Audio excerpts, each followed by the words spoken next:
آج کی تاریخ کے اندر بھی لوگ یزید کی حمایت کا دم بھرتے ہیں۔ یزید استعارہ ہے ظلم و جبر کا، جور و زیادتی کا۔ کس طرح کوئی یزید کے ساتھ کھڑا ہو سکتا ہے؟ جس کے ساتھ کوئی کھڑا ہو اس کو کچھ تو اس کے اندر نظر آنا چاہیے۔ اور پھر مجھے بتائیے کہ ایک طرف امام حسین ہوں، ایک طرف یزید کھڑا ہے جس پہ پوری تاریخ کی گواہیاں ہیں کہ وہ شرابی تھا، وہ بندروں کے ساتھ کھیلتا تھا، اس کی پرورش ایک عیسائی قبیلے میں ہوئی، اس کی ماں کو طلاق دے دی تھی حضرت امیر معاویہ رضی اللہ تعالیٰ عنہ نے، اور جا کے ایک قبائلی علاقے میں اپنی ماں میسون کے ساتھ اپنے نانا بہدل کی تربیت کے اندر اس نے شب و روز گزارے ہیں اور پروان چڑھا ہے۔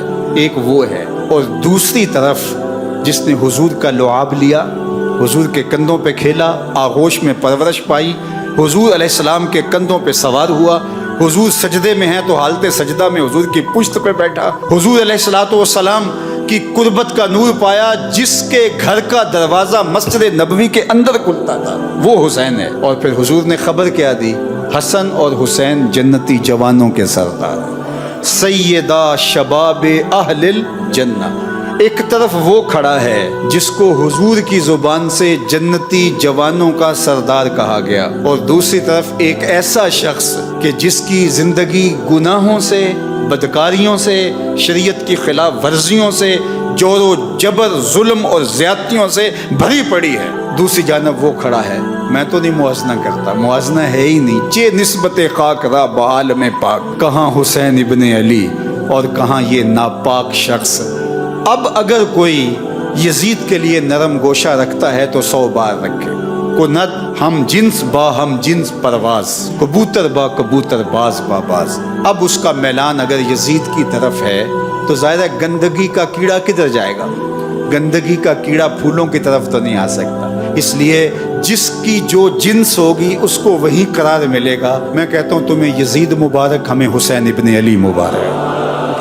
اللہ اکبر۔ اللہ نے حسین ابن علی کو جو عظمتیں عطا فرمائی ہیں، جو رفتیں عطا فرمائی ہیں، جو شان عطا فرمائی، تو ہمارے لیے اتنا کافی ہے کہ حضور نے فرمایا کہ وہ جنتی جوانوں کے سردار ہیں۔ یہ معال کار ہے، یہ انجام کار ہے، یہ حضور نے ان کے معاد کو بیان کیا۔ مجھے بتاؤ، جو باطل پر لڑے اور بغاوت کرے اور عدول کرے اور وہ جنتی جوانوں کا سردار بن جائے، ایسا تو ممکن نہیں ہے۔ یہ بات ذہن میں رکھو، جنت کی سرداری اسے ملے گی جو کرائیٹیریا پہ پورا اترے گا۔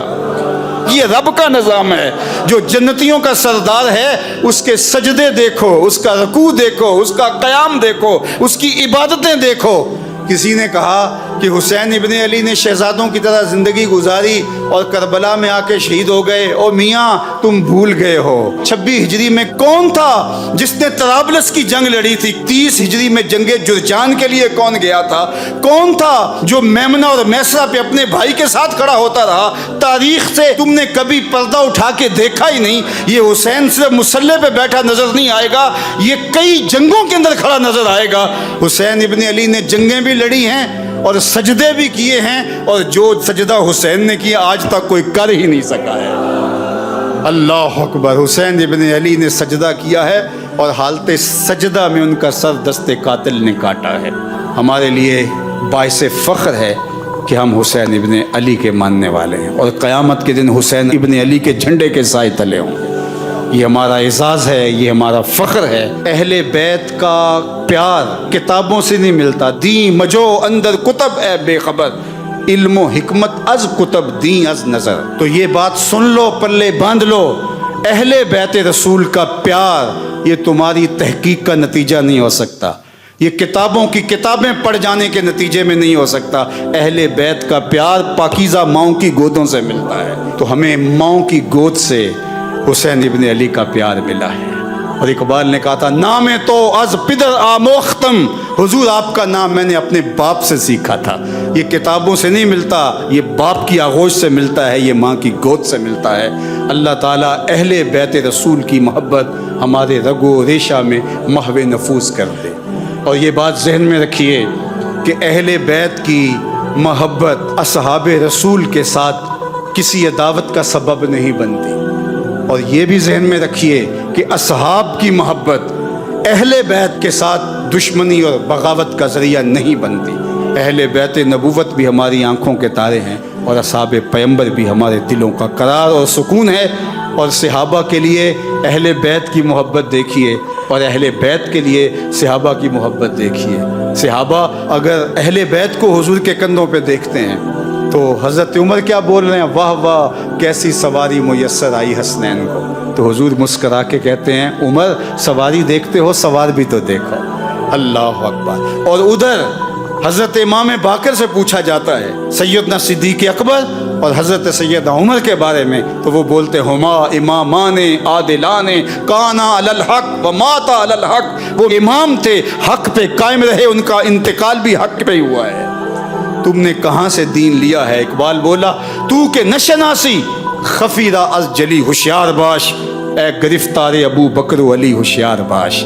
کہا یہ تیرے ساتھ ایک دھندا کیا گیا ہے کہ دو کو الگ الگ، جو حضور علیہ الصلوۃ والسلام کے سینے سے پھوٹتی ہوئی ضیائیں تھیں، مشکات نبوت کا نور تھی، حضور کی تربیت کا عکس تھے، ایک حضور کا خون ہے، ایک حضور کی تربیت کا رنگ ہے، ان دونوں کو الگ الگ خانوں میں بانٹ دیا گیا، اور یہ امت کو تقسیم کرنے کا ایک مکروہ دھندا تھا۔ تو کہ نشناسی خفی راز جلی ہوشیار باش، اے گرفتار ابو بکر و علی ہوشیار باش۔